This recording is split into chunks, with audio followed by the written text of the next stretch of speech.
Greetings again, Gary Zacharias with the Apologist bookshelf. I've been going through the book called Confident Faith, and so I've worked my way a little over halfway through the book, and we've started in on this next major section called How Science and Logic Point Towards Spiritual Truth.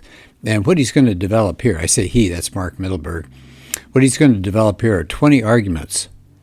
And he says, no, they're not all going to be as equally compelling to each reader, but he said he thinks these provide a cumulative case that really point powerfully to the claims of the Christian worldview. So in the last podcast, I covered arrow number 1. He calls them 20 arrows that point toward Christianity. So I'll call them the same thing, 20 arrows. But basically, it's just 20 different arguments for the truth of Christianity. And the first one was design in the universe. Design requires a designer. And so let's move along. His second one is fine-tuning. He says that in the universe points to an intelligent and intentional fine-tuner. And he said we're discovering more and more constants in physics that point to the universe being finely tuned for it to have life, for us to be here. And I guess you can think of it like a wall full of dials. I mean, just hundreds of dials. And you have to turn every one of those in a precise way and to a precise point, or you don't get life at all. And he mentions astrophysicist Hugh Ross. And I like his material a lot. He's well, now he's retired, but he was the president of Reasons to Believe. And he put a book out called The Creator and the Cosmos. And he gives just dozens of examples in areas where the universe had to fall within just a very narrow tolerance for any kind of life to exist. And he says if this is happening randomly, it's just the odds are just incredibly poor on that would come about. There's a quote here from Paul Davies, who's a physicist and a cosmologist. He's an astrobiologist. And he says, you look at all of the conditions of the universe and all the fundamental laws, and he said, the universe has just the right conditions to sustain life. He says, this is Paul Davies now, who's not a Christian, by the way. He says the impression of design is overwhelming. And he goes on to point out that scientists over these, let's say, 30 years or so, have discovered just about everything about the basic structure of the universe is balanced just on the most narrow edge for life to exist. And there's a quote here from a man named Collins. Let me see if I can find his first name. Robin Collins. He's got a book out called God and Design, the Teleological Argument in Modern Science. And he says the fine-tuning has conservatively been estimated to be 1 part in 100 million billion. That'd be 10 followed by 53 zeros. Now that's pretty precise. He makes the comparison here. He says, let's say you're way out in space and you want to throw a dart toward the Earth. You just sling it. And it says it'd be like hitting a bullseye that's 1/trillionth of an inch in diameter. That's the less than the size of one solitary atom. And you're out in space when you do this. Good luck, huh? Well, there's a former atheist, Mittelberg quotes, named Patrick Glenn. He has a book called God, the Evidence. He says, today the concrete data points strongly in the direction of the God hypothesis. It's the simplest and most obvious solution. So there's arrow number 2. Why do we believe there's a God? Why do we think the Christian message is true? We'll get more to the Christian aspects in a minute, but at least at this point we're talking about the existence of God. So arrow number 2, well, let me go back. Let's always do kind of a recap. Number 1 is design in the universe, fine-tuning in the universe. Here's arrow number 3, DNA. That's information. And he quotes Francis Collins, who is head of the Human Genome Project that mapped out the entire DNA. He says this newly revealed text was 3 billion letters long and written in a 4-letter code. 4-letter code.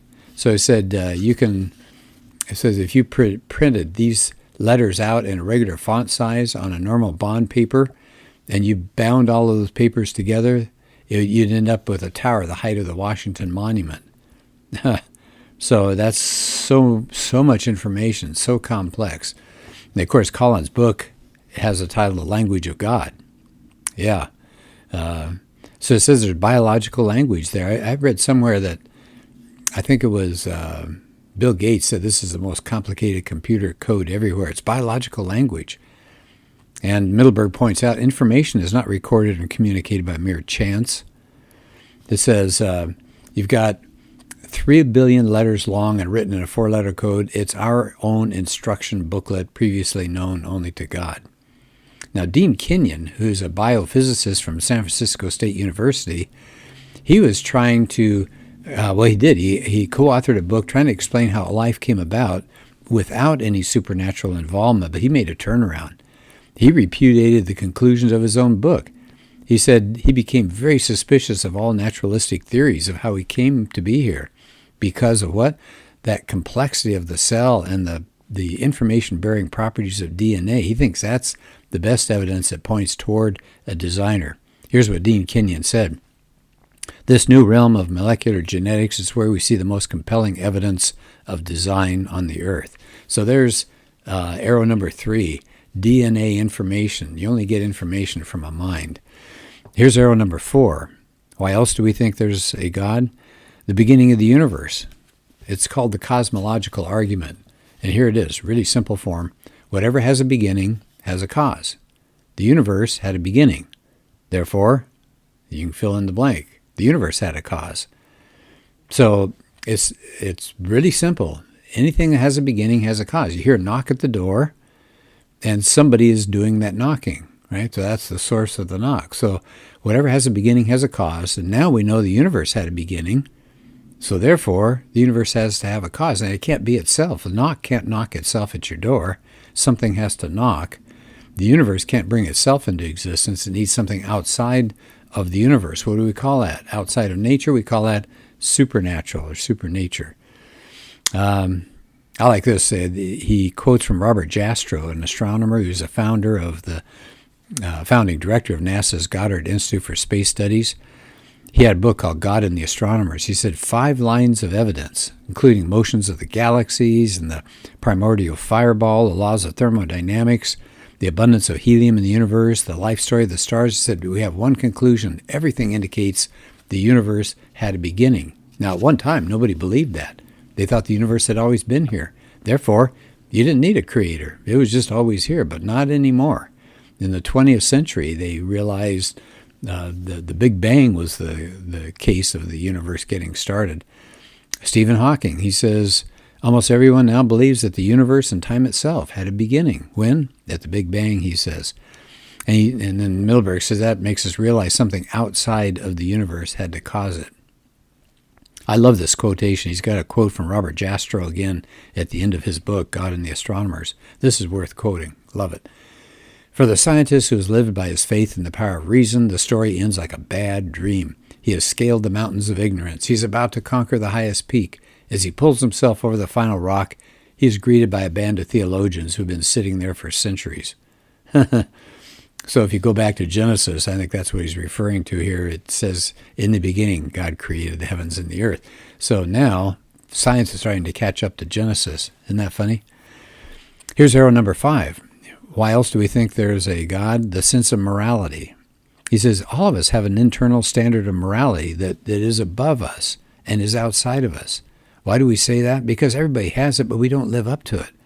Why in the world, he says, would we invent a code of ethics we couldn't fulfill and then employ it to frustrate and condemn ourselves all life long? He says, well, just to make it clear, Mittelberg says our standards are not exactly the same, but there is a universal sense of right and wrong that every person has. Every person has that. He quotes C.S. Lewis, whenever you find a man who says he does not believe in a real right or wrong, you'll find the same man going back on this a moment later. He may break his promise to you, but if you try breaking one to him, he'll be complaining, it's not fair.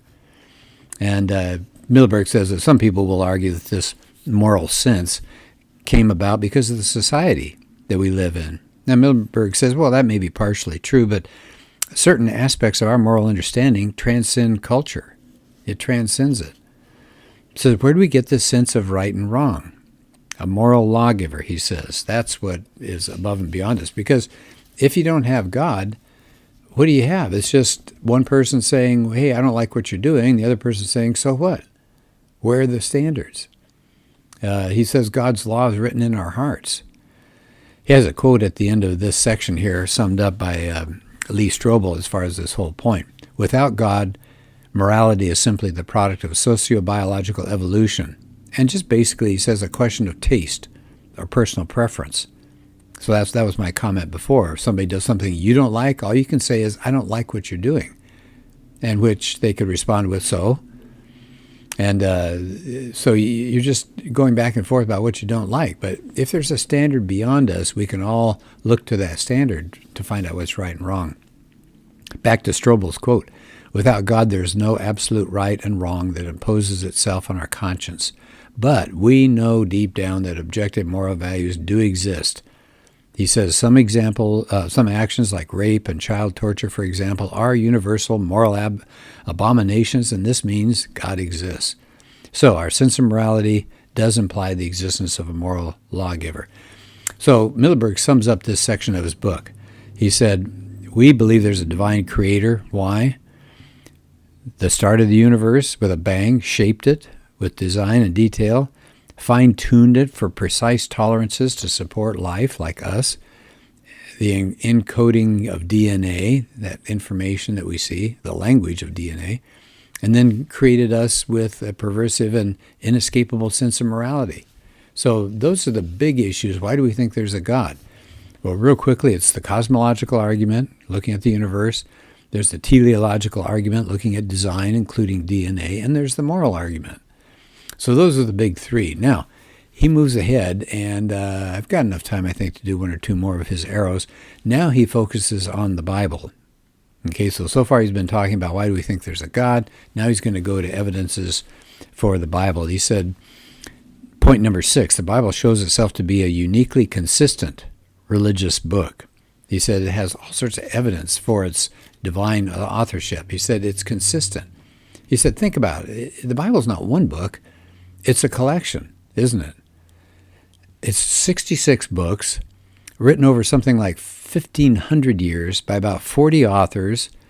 They're using different languages, containing hundreds of topics, but there's an amazing unity of theme. It's all about Jesus. And he says each part of the Bible is kind of like a symphony. It's orchestrated by one master. So he takes the Gospels, and he said, think about the Gospel that's not included in the 4 that we have, the Gospel of Thomas. Well, why isn't that in there? Because it doesn't add to this cohesive and unified message. Now, for example, here's something from the Gospel of Thomas, just so you can see how different it is from the other 4. In saying 14, this is what Jesus tells his disciples. If you fast, you will bring sin upon yourselves, and if you pray, you will be condemned, and if you give to charity, you will harm your spirits. What? Saying 1:14 has this. This is Jesus again. Every female who makes herself male will enter the kingdom of heaven. Wow, how about this one? Blessings on the lion. If a human eats it, making the lion human. Foul is the human. If a lion eats it, making the lion human. He says, what? Fasting leads to sin. Giving to charity damages your spirit. Women have to make themselves into men to get into heaven. Lions who eat humans become humans themselves. He said, does that make any sense to you?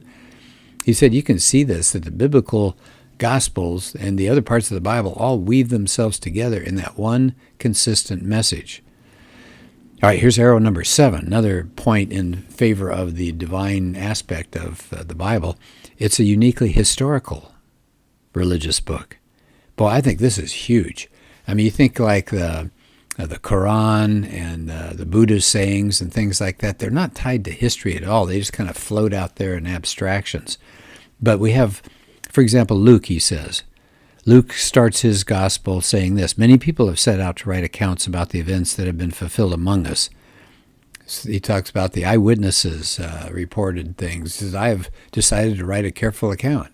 So it was written down very early, soon after the events. He said, Mittelberg says, there are some outdated rumors that say the New Testament Gospels were very, very far removed from the time of Jesus, but no, that's not true. He gives an example.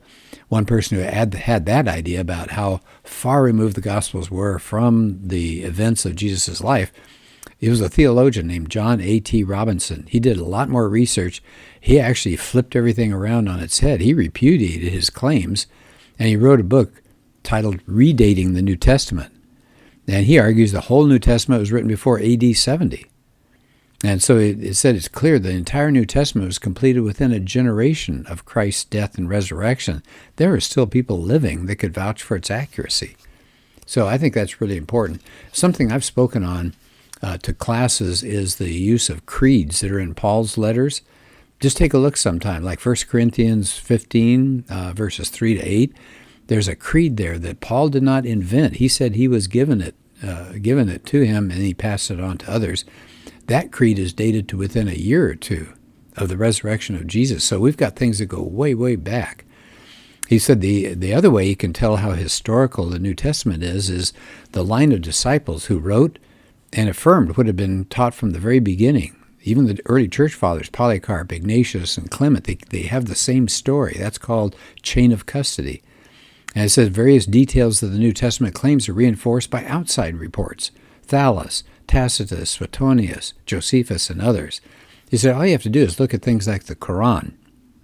It makes all sorts of claims about Jesus' life and teachings, but how far was that? It was hundreds of years, 600 years later, and 600 miles from the scene.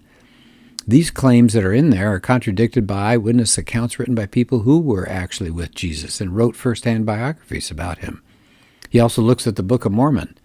Much of that is not supported by history or archaeology.